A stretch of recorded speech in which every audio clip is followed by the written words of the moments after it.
ஷேக் சாலிஹ் அல் ஃபௌசான் ஹஃபிதஹுல்லா குஃப்ரையும் அதனுடைய வகைகளையும் இந்த பாடத்தில் தெளிவுபடுத்துகிறோம். குஃப்ருன் அப்படிங்கிற இந்த அரபி வார்த்தை இதற்கு மூடுவது, மறைப்பது அப்படின்னு அர்த்தம்.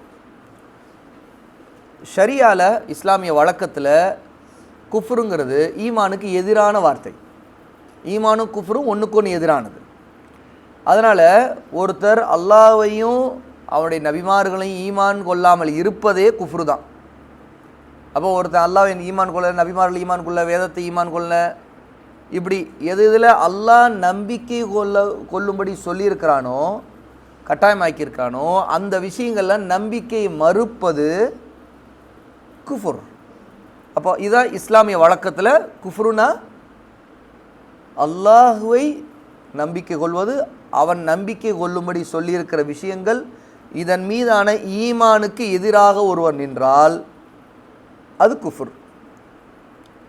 அப்போ இதில் ஒருத்தர் அல்லாஹ்வையும் அவனுடைய நபிமார்களையும் பொய்ப்பித்த நிலையில் அல்லது பொய்ப்பிக்காத நிலையில், பொய்ப்பிக்கலை அப்படின்னாலும் சரி, ஈமான் கொள்ளாமல் இருந்தாலே குஃபுர் தான்.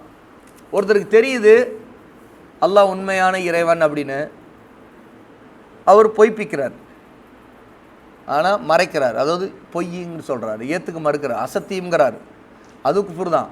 இன்னொன்று, ஒருத்தர் அல்லாஹ் தான் உண்மையான இறைவன், நபிமார்கள் உண்மையானவர்கள் நம்புகிறாரு, ஏற்றுக்கிறாரு, ஆனால் அவர் இந்த விஷயத்தில் நம்பிக்கையால் அதை ஏற்றுக்கொண்டு இஸ்லாமை ஏற்கவில்லை என்றால் அவர் குஃப்ரில் தான் இருக்கிறார்.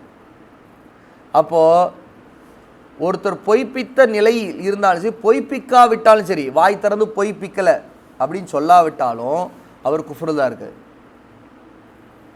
இன்னும் சொல்லப்போனால் சந்தேகமோ பொறாமையோ பெருமையோ இல்லை மமதையோ எது காரணமாக இருந்தாலும் இஸ்லாமுக்கு கட்டுப்பட்டு ஈமான் கொள்ள மறுத்தா அவர் குஃப்ரில் தான் இருக்கிறார், அது குஃப்ரு தான் அப்படிங்கிறாங்க இமாம் இப்னு தைமியா ரஹிமஹுல்லா அவங்களுடைய ஃபத்தாவால. குஃப்ருடைய வகைகளும் ஷிர்க்குடைய வகைகள் போல பெரியது சிறியதுன்னு இரண்டு வகை இருக்குது. முதலாவது குஃப்ருன் அக்பர், பெரிய குஃப்ர், இது மார்க்கத்தை விட்டு வெளியேற்றிடும், பெரியது. இதில் 5 பிரிவு இருக்குது. முதலாவது பொய்ப்பித்து நிராகரிக்கிறது, அதாவது சொல்லப்பட்ட சரியான அகீதா கொள்கையை ஒருத்தர் அது பொய்யாக அசத்தியமாக நினைக்கிறது, அதை கொண்டு மறுக்கிறது. ஒமன் அவ்லமு மிம்மன் இஃப்தரா அலல்லாஹி கதிபன் அவ் கذب بالحق لما جاءه أليس في جهنم مثوى للكافرين. அல்லாஹ்வின் மீது பொய்யை இட்டு கட்டுபவனை விட அல்லது தன்னிடம் சத்தியம் வந்தபோது அதை பொய்ப்பிப்பவனை விட அநியாயக்காரன் யார்? அப்போ சத்தியம் எடுத்து சொல்லி ஹக்க சொன்ன பிறகும் அதை பொய்ப்பிக்கிறது, கதவ. அப்படிப்பட்டவனையும் அல்லாஹ் தஆலா இங்கே என்ன சொல்கிறான்? அநியாயக்காரன் தான் சொல்கிறான். நிராகரிப்பாளர்களுக்கு ஒதுங்குவிடம் நரகத்தில் அல்லவா இருக்கின்றது என்று கேட்குறான். 29வது சூராவுடைய 68வது ஆயத். இரண்டாவது வகை குஃப்ரில் கர்வம் அல்லது ஆணவம், இதன் காரணமாக நிராகரிக்கிறது. وَإِذْ قُلْنَا لِلْمَلَائِكَةِ اسْجُدُوا لِآدَمَ فَسَجَدُوا إِلَّا إِبْلِيسَ أَبَى وَاسْتَكْبَرَ وَكَانَ مِنَ الْكَافِرِينَ. மலக்குகளை நோக்கி ஆதமுக்கு சஜிதா செய்யுங்கள் என்று சொன்னபோது இப்லீஸை தவிர அனைவரும் சஜிதா செய்தார்கள், அவன் மறுத்தான். அபா வஸ்தக்பர, இங்கே கவனிங்க, ஆணவம் கொண்டான், கர்வம், தாம் பெரியவன், அவன் நிராகரிப்பாளனாக ஆகிவிட்டான். வக்கான மினல் காஃபிரீன். அப்போ இது கிபரை கொண்டு வரக்கூடிய குஃபர்.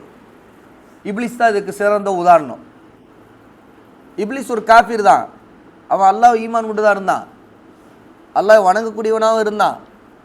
ஆனால் அவன் காஃபிரானதுக்கு காரணம் அல்லாஹ்வை அவன் நிராகரித்தது இல்லை, அல்லாஹ்வுடைய கட்டளை நிராகரித்து அவன் பெருமை அடித்தது. தன் பெருமையின் காரணமாக அல்லாஹ்வின் கட்டளை ஏற்க மறுத்தது. ஆதமுக்கு சஜிதா செய்யுங்கள் அப்படின்னு சொல்லும்போது மலக்குகளெல்லாம் சஜிதா செய்தாங்க, இப்லீஸ் இவன் சஜிதா செய்ய மறுத்தான், ஏன்னா பெருமை அடித்தான், கர்வம் கொண்டான். மூன்றாவது காரணம், அதாவது குஃப்ர் வரக்கூடியது சந்தேகத்தின் காரணமாக வரக்கூடிய குஃப்ர். அப்போது அல்லாஹ் தஆலா 18வது சூராவுடைய 35லேருந்து 38 ஒரு சம்பவத்தை சொல்ல, வதஹல ஜன்னதஹு வஹுவ ஸாலிமுல் லினஃப்ஸிஹி, தன்னுடைய பெருமையின் காரணமாக தன் ஆத்மாவுக்கு தனக்குத்தானே தீங்கிழைத்து கொண்டு தன் தோட்டத்திற்குள் நுழைந்தான் அவன். தோட்டத்துக்காரர்களை பற்றி சம்பவம் இது. கால, அவன் சொன்ன, மா அظுன்னு அன் தபீத ஹாதிஹி அபதா வமா அظுன்னு الساعة قائمة ولئن رددت إلى ربي لأجدن خيرا منها منقلبا. அல்லாஹ் தஆலா சொல்றான், அவன் என்ன சொன்னான், இந்த தோட்டம் எப்பொழுதாவது அழிந்து விடுமோ அப்படின்னு நான் நினைக்கவே இல்லை. எப்போவும் அழியாது, நிரந்தரமாக இருக்கும். அதோ மறுமை நாள் வந்தபோது கூட என்ன, இதுக்கு ஒன்றும் ஆகாது, இது ஒன்றும் நடக்காதுன்னு நான் நினைக்கிறேன். என்னுடைய ரப்பிடம் மீண்டும் நான் கொண்டு போகப்படுவேனே, அப்போ நிச்சயமாக இங்கே இருக்கிறத விட நான் மிகச்சிறந்ததை தான் அடைவேன், காணுவேன் அப்படின்னு சொல்கிறான். قال له صاحبه وهو يحاوره أكفرت بالذي خلقك من تراب ثم من نطفة ثم سواك رجلا لكن هو الله ربي ولا أشرك بربي أحدا. அப்போ தோட்டத்தில் அந்த தோழன், இன்னொரு தோழன் சொல்கிறான் அவனுக்கு, உன்னை மண்ணிலிருந்தும் பிறகு என்னது இந்திரிய துளியிலிருந்தும் உன்னை சரியான மனிதனாக ஆக்கினானே, அவனையா நீ நிராகரிக்கிறாய்? அகஃபர்த பில்லதி ஹலக்கக், உன்னை படைத்தானே அந்த ரப்பையா நீ குஃப்ர் செய்கிற அப்படின்னு அல்லாஹ் தஆலா அந்த மனிதன் கேட்டதை சொல்லி காட்டுறான். அது பிறகு அவன் சொல்லுகிறான், அவன்தான் என் இறைவன் அல்லாஹ், என் இறைவனுக்கு நான் யாரையும் இணை வைக்கவும் மாட்டேன் அப்படிங்கிறான். அப்போ இந்த தோழர் சொன்னதுடைய கருத்து என்னன்னு கேட்டால், இந்த மனிதர் மறுமை உண்டுங்கிறதுலே சந்தேகம் கொண்டிருந்தார். இது ஒரு குஃபுர், எனக்கு நம்பிக்கையில் இதெல்லாம் அழிஞ்சிரும் அப்படின்னு. அந்த தோட்டத்தில் பார்க்கும்போது அவனுக்கு மறுமை உண்டுங்கிறதே சந்தேகம் வந்துருச்சு. அப்போ அல்லாஹ்வுடைய கட்டளையை அவன் தான் படைப்பான், அவன் நினச்சி அழிப்பாங்கிறது நீ நம்பற மறுக்கிறாயா அப்படின்னு சொல்லிட்டு அந்த தோழர் அறிவுரை சொல்கிறார், எச்சரிக்கை செய்கிறார். ஏன்னா அதுவும் குஃப்ரு தான், மறுமையை சந்தேகப்படுறது.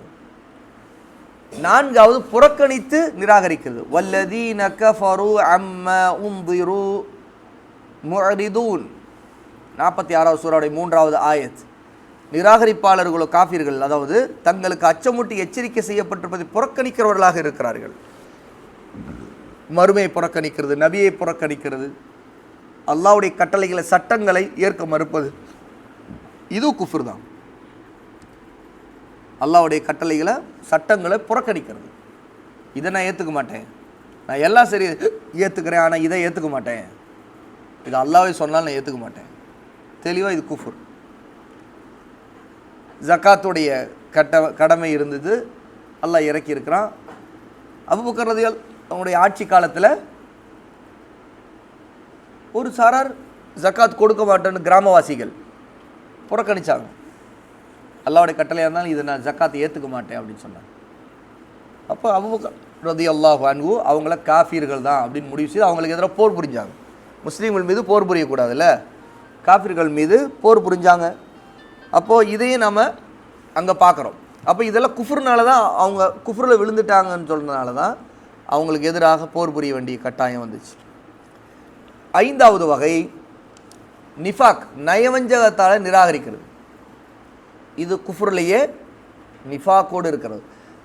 ذَلِكَ بِأَنَّهُمْ آمَنُوا ثُمَّ كَفَرُوا فَطُبِعَ عَلَى قُلُوبِهِمْ فَهُمْ لَا يَفْقَهُونَ. இது நிச்சயமாக இவர்கள் ஈமான் கொண்டு பின் காஃபிர்களாகி விட்டார்கள். அல்லாஹ் சொல்கிறான், ஈமான் கொண்டாங்க ஆனால் காஃபிர் ஆகிட்டாங்க. யார்? முனாஃபிக். இவர்கள் இதயங்கள் மீது முத்திரையிடப்பட்டு விட்டது, எனவே இவர்கள் விளங்கி கொள்ள மாட்டார்கள். 63வது சூராவுடைய 3வது ஆயத்தில் அல்லாஹ் தஆலா சொல்லி காட்டுறான். அப்போ குஃப்ருடைய 5 வகைகளை இங்கே நம்ம பார்க்குறோம். முதல்ல குஃப்ருங்கிறது நிராகரிக்கிறது, அதில் பொய்ப்பித்து நிராகரிக்கிறது இருக்குது, சரியா? அதற்கடுத்து கர்வம் கொண்டு நிராகரிக்கிறது இருக்குது 2. 3வது சந்தேகத்தின் காரணமாக நிராகரிக்கிறது, நம்பிக்கை இல்லை. 4வது புறக்கணிக்கிறது, ஏராப். ஐந்தாவது நிஃபாக்கோடு நிராகரிக்கிறது. வெளியில் வேணால் காட்டிக்கிறது, ஆனால் உள்ளுக்குள்ள நிராகரிப்பு இருக்கிறது. இது எல்லாமே குஃப்ர்கள் தான். இது எல்லாம் பெரிய வகை குஃப்ரில் வரும். அல்லாஹ்வை நிராகரிக்கிறதுல, அவருடைய மார்க்கத்தின் அடிப்படையில் நிராகரிக்கிறதுனால இது எல்லாமே பெரிய வகையான குஃப்ர்களில் அடங்கும்.